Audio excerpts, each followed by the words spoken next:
দেশ লুটটা তারা আবার না হ্যাঁ শালা বিএনপি কিছু দরকার নাই মিজানুর রহমান শিক্ষামন্ত্রী আবু তোয়া গাড়ির কাগজপত্র না থাকায় শাস্তি হিসেবে নতুন জামাইকে ট্রাফিকের দায়িত্ব দিল শিক্ষার্থীরা।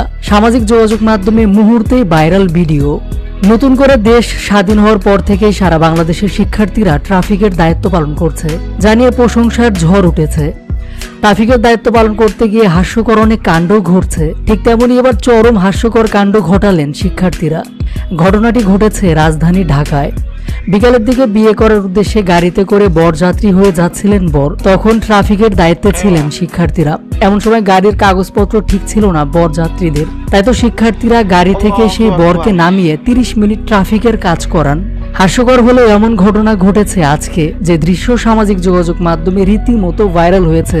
ভাইরাল ভিডিওটিতে দেখা যাচ্ছে নতুন জামাই মুখে বাঁশি, হাতে একটা পাইপ নিয়ে রাস্তার মাঝখানে দাঁড়িয়ে ট্রাফিকের দায়িত্ব পালন করছেন। প্রিয় ভিউয়ার্স, বিষয়টি নিয়ে আপনাদের মতামতটি জানিয়ে দিবেন।